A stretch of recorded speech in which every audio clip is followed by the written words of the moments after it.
বন্ধুরা, চলে এলাম আরেকটা রেসিপি নিয়ে আপনাদের সাথে শেয়ার করব বলে।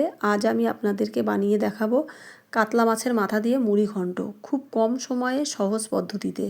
যদি এইভাবে মুড়ি ঘন্ট তৈরি করা যায় তাহলে স্বাদ মুখে লেগে থাকবে। আগে থেকে আমি 2 চামচ ধনে ভিজিয়ে রেখেছিলাম। এখন আমি মুড়ি ঘন্টর জন্য মশলা পেস্ট করে নেব। দিয়ে দিচ্ছি 3 চামচ জিরে, দিয়ে দিচ্ছি আদা, দিয়ে দিচ্ছি অল্প পরিমাণে জল, দিয়ে আমি এখন পেস্ট করে নেব। পেস্ট করা আমার হয়ে গেছে। এখন আমি শুকনো লঙ্কা আর কাঁচা লঙ্কা একসাথে পেস্ট করে নেব। এর সাথে দিয়ে দিচ্ছি কয়েক কোষ রসুন। আপনারা এখানে যে যেরকম ঝাল পছন্দ করেন ঠিক সেই রকম ঝাল আপনারা এখানে দেবেন। দিয়ে দিচ্ছি অল্প পরিমাণে জল। এখন আমি লঙ্কাটা পেস্ট করে নেব। পেস্ট করা হয়ে গেছে। আমি এখানে 1 কাপ গোবিন্দভোগ চাল নিয়েছি। এখন আমি ভালো করে জল দিয়ে ধুয়ে নেব। তো চালটা আমার ধোয়া হয়ে গেছে। এখানে নিয়েছি আলু কেটে, আমি আমার পছন্দ মতো আলু কেটে নিয়েছি, আপনারা আপনাদের পছন্দ মতো আলু কেটে নেবেন। এখানে নিয়েছি জিরে আদা ধনে বাটা, নিয়েছি শুকনো লঙ্কা কাঁচা লঙ্কা বাটা, পেঁয়াজ কুচি, আর এখানে একটা কাতলা মাছের মাথা নিয়েছি। এখন আমি কাতলা মাছের মাথায় ভালো করে লবণ আর হলুদ মাখিয়ে নেব। মাছের মাথাটা আমি ভেজে নেব। তো লবণ হলুদ মাখানো আমার হয়ে গেছে। কড়াইতে দিয়ে দেব সাদা তেল। তেলটা কড়াইয়ের চারিদিকে ভালোভাবে লাগিয়ে নেব যাতে লেগে না যায়। তো এর মধ্যে দিয়ে দিচ্ছি অল্প পরিমাণে একটু লবণ।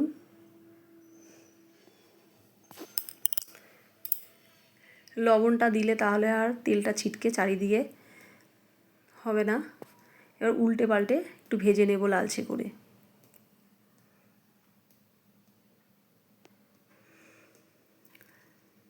মাছের মাথাটা কিন্তু একটু লালচে করেই ভাজতে হবে, তাহলে মুড়ি ঘন্টটা খেতেও বেশ ভালো হবে। আমি ভেঙে চুরে ভেজে নেব যাতে ভিতরে কোনো কাঁচা ভাব না থাকে।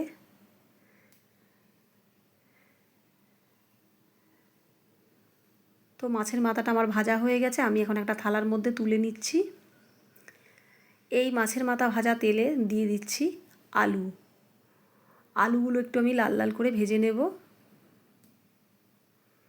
আলুগুলো আমি একটু বড় করে কেটেছি, আপনারা চাইলে একটু ছোট বড় করেও কাটতে পারেন। ভালোভাবে নেড়েচেড়ে নেব। দিয়ে দিচ্ছি হলুদ, দিয়ে দেব লবণ। আলুগুলো একটু ভালোভাবে ভেজে নেব।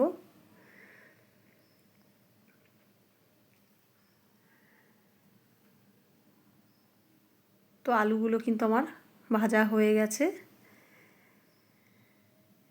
এখন আমি থালার মধ্যে তুলে নেব।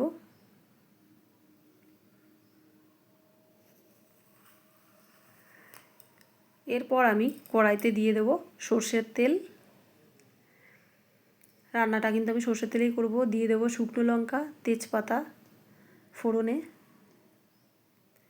দিয়ে দেব পেঁয়াজ কুচি। পেঁয়াজটা ভালোভাবে একটু ভাজা ভাজা হয়ে এলে দিয়ে দেব জিরে আদা ধনে পেস্ট, দিয়ে দেব শুকনো লঙ্কা কাঁচা লঙ্কা রসুনের পেস্ট। আমি এখানে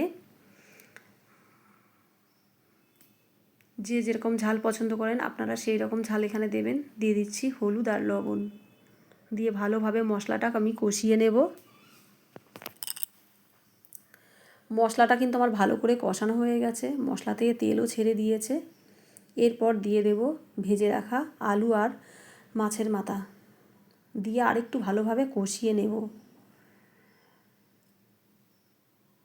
তরকারি যত কষানো যায় তরকারির টেস্ট কিন্তু তত বাড়ে, যাতে পুড়ে না যায় সেদিকেও একটু খেয়াল রাখতে হবে। এরপর দিয়ে দেব গোবিন্দভোগ চাল, দিয়ে একটু ভালোভাবে নেড়ে নেব,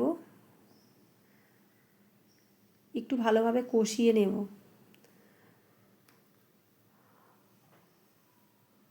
তো কষানো হয়ে গেছে, দিয়ে দিচ্ছি গরম জল।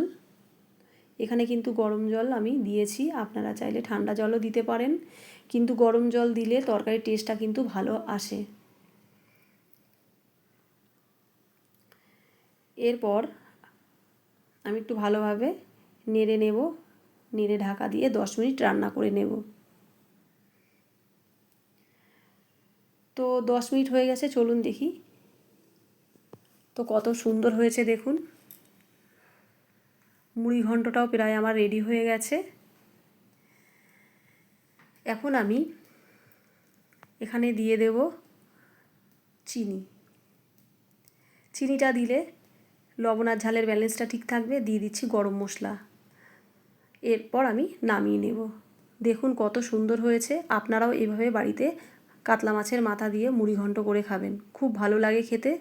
আমার ভিডিওটা যদি আপনাদের ভালো লেগে থাকে অবশ্যই লাইক শেয়ার করবেন বন্ধুদের সাথে। আর যারা ইউটিউব চ্যানেল থেকে দেখছেন আমার চ্যানেলটিকে সাবস্ক্রাইব করে পাশে থাকবেন। ভিডিওটা দেখার জন্য আপনাদের অসংখ্য ধন্যবাদ। ততক্ষণ সবাই ভালো থাকবেন, সুস্থ থাকবেন। দেখা হবে আবার পরের ভিডিও।